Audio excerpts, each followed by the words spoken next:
Chapter 16, The Power Holiday. The generator room is filled with an unusual silence and an eerie atmosphere as mechanics anxiously watch the first shift crew work. Amidst the crowd, Juliet stands focused on her device, a tall platform adorned with mirrors and slits that bounce light across the room. Her goal is to align the two machines on opposite ends of a steel rod with meticulous precision. The pressure weighs heavily on her as everything they are doing is unprecedented, planned in sleepless nights while the backup generator supplied power. Juliet and her team work tirelessly, aware that the generator needs to be up and running by morning. The refurbishment they have undertaken is a daunting task, with new gaskets, seals, and polished cylinder shafts requiring young shadows to venture deep into the heart of the machine. However, Juliet remains determined, reassuring herself that it is the right thing to do and that any setbacks can be dealt with during the extended power holiday, better than an unforeseen catastrophe in the future. After securing the final bolts, Juliet joins Mark by the generator. The room is filled with an inexplicable silence, as if everyone is holding their breath, hoping for the success of their laborious efforts. With a nod from Juliet, the crowd starts wearing sound protection, preparing for the imminent restart. With trembling hands, Juliet initiates the starter motor, hoping for a smooth start. The process feels agonizingly slow, but Mark stands by,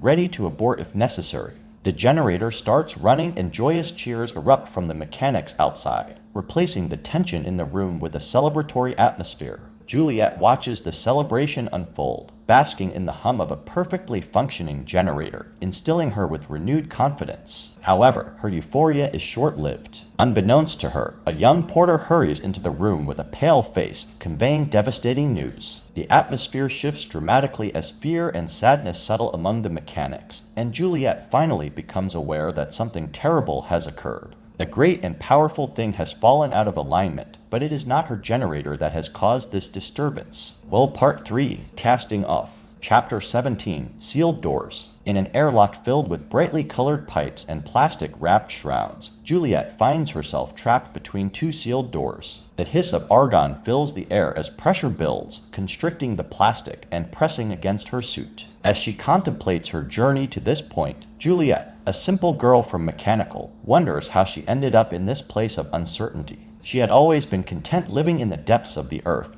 fixing broken things and blissfully unaware of the wider world outside. But now, standing in front of a forbidden door, she knows that her destiny lies beyond it, waiting to be discovered. Chapter 18, 2 days earlier. In the dimly lit holding cell, Juliet sat surrounded by steel bars, a world of hardship and hardship displayed on the wall screen. For the past few days, she had been trying to acquaint herself with the role of Silo Sheriff, studying the unimpressive view of the outside world and wondering what all the fuss was about. All she saw were lifeless hills and gray clouds, blanketed in relentless winds. To Juliet, it was an unwelcoming and useless wasteland, devoid of resources. The obsession the up-top dwellers had with the outside world baffled her. She found solace in the confines of the silo, appreciating the familiar darkness deep below. Lost in her thoughts, Juliet examined the folders scattered around her, remnants of unresolved cases that demanded her attention. She saw her role as sheriff akin to that of a mechanic, identifying faults and preventing breakdowns within the silo. Her sharply honed skills in observation and questioning made her adept at uncovering the truth.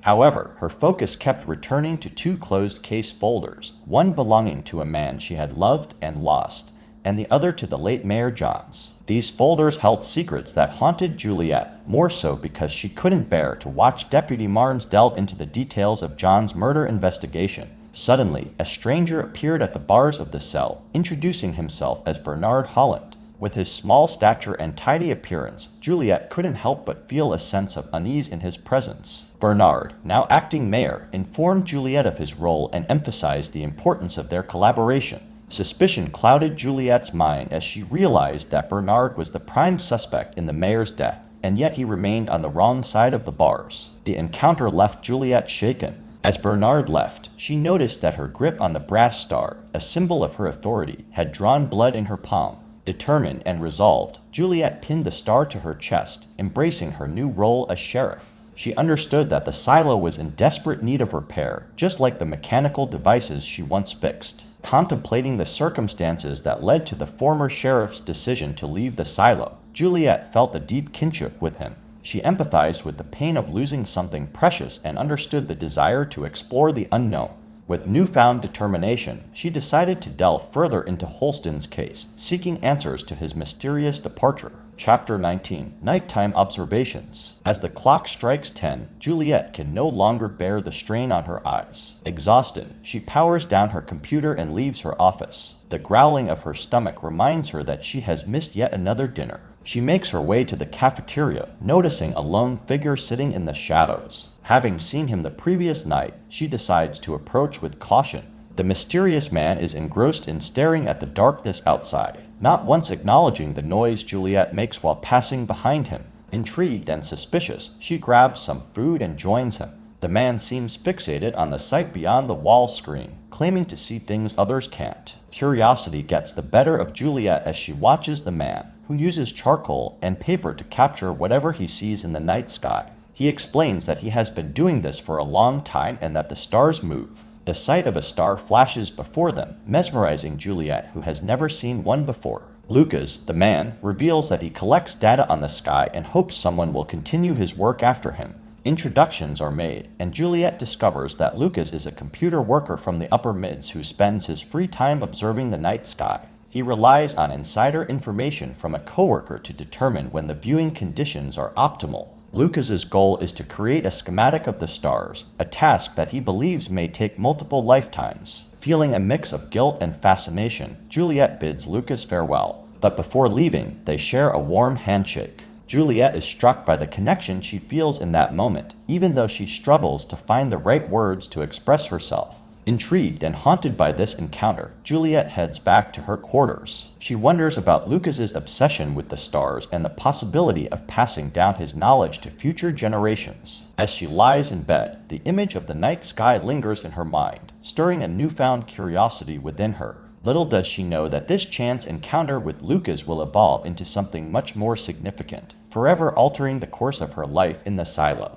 And so, the night falls, leaving Juliet with questions yet to be answered, and a burning desire to uncover the secrets hidden in the depths of the sky. Chapter 20. An Unexpected Discovery. As the morning sun peeks through the windows of the silo, Juliet arrives at her desk, bleary-eyed and sleep-deprived, after stealing only a few hours of rest. On her desk sits a package wrapped in recycled paper tied with electrical ties. Smiling at the familiar touch, she reaches for her trusty multi-tool and carefully opens the package, preserving the ties just as Walker had taught her years ago. Inside, Juliet discovers a plastic box filled with Mama Jean's oatmeal and cornflour cookies. The sweet aroma evokes memories of home, and tears well up in her eyes. With gratitude, she imagines the people she will share the cookies with: Marnes, the cafeteria worker Pam, and others. Hidden amongst the crumbs, she finds a small data drive, a special treat baked by Scotty, her former shadow and now an genius. Excitement overtakes her as she connects the drive to her computer, realizing that it contains all the data from computers for the past 5 years. Scotty had automated the process to make her task easier.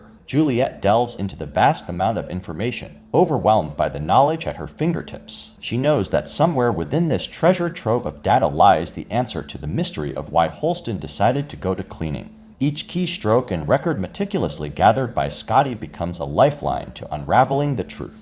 As she immerses herself in the wealth of information, hours pass unnoticed. The cafeteria crew begins their morning routine, signaling the start of a new day. Juliet's ability to forego sleep grants her precious time to not only work on her cases but also learn the ropes of her new role in the sheriff's office. However, a nagging worry tugs at her thoughts. Deputy Marnes is unusually late. Driven by concern, Juliet abandons her desk and heads to Marnes' apartment. In the bustling hallway, she encounters curious glances from her fellow residents, their whispers lingering in the air. Determined, she hurries to Marnes' door, knocking with the hope of his voice bidding her entry.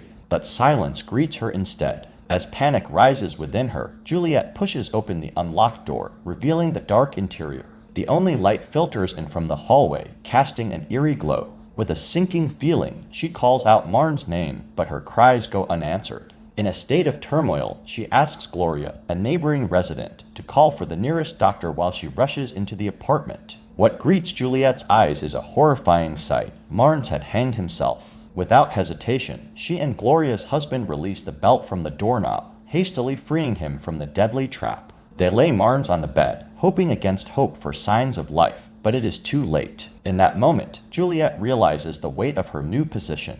The role she has taken on may be fraught with danger, and the grim reality of life within the silo becomes all too apparent. As she waits for the doctor's arrival, she wonders if this tragic event is an ominous sign of what lies ahead. And with those dark thoughts haunting her, Juliet contemplates the path she has chosen, her determination only growing stronger to uncover the truth hidden within the walls of the silo. Chapter 21: The Lonely Sky. As the day fades into evening, Juliet finds herself alone in her empty office at the top of the silo. She tries to distract herself with work, but the absence of her partner, Marnes, weighs heavily on her heart. Feeling a powerful sense of loneliness, she yearns for another encounter with the mysterious star hunter she met the night before. Lost in her thoughts, Juliet glances out of her office door, observing the clouds swirling across the distant wall screen. She contemplates whether the clouds are dense or light, hoping for a clear night to see the stars. Unable to focus on her tasks, she decides to run a global spell check on Holston's data to unearth any clues. While her computer processes the data, Juliet takes her meal to the cafeteria and sits near the wall screen.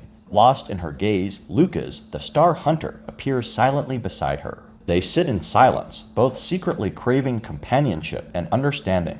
Lucas finally breaks the silence and expresses his condolences for Marnes' death. Their conversation turns to the clouds, and Lucas confesses that he knew they would hinder stargazing, yet he still came up to the cafeteria. Juliet finds solace in his honesty and playfully warns him about the legality of such actions according to the pact. They share a moment of laughter, a rare reprieve from the heavy atmosphere. As the conversation deepens, Lucas asks Juliet about the funeral arrangements. She reveals that the funeral will take place the following day. Lucas comments that he believes Marnes and the mayor were secret lovers or very close friends. Juliet speculates that they kept their relationship hidden out of respect for the mayor's previous marriage. Their conversation drifts to love and the customs surrounding it. Lucas mentions the lottery and the tradition of asking a girl's father for permission to marry. Juliet questions the need for permission, expressing her belief in the freedom to love without such constraints. Curiosity turns towards Juliet, and Lucas asks if she is with anyone. She hesitates for a moment, considering revealing her secret, but instead, she lies and claims she has not yet found the right person. They share a genuine moment of laughter, and Juliet reveals her age as 36. As they sit in comfortable silence, enjoying each other's presence, Juliet acknowledges that it will not be a productive night for either of them.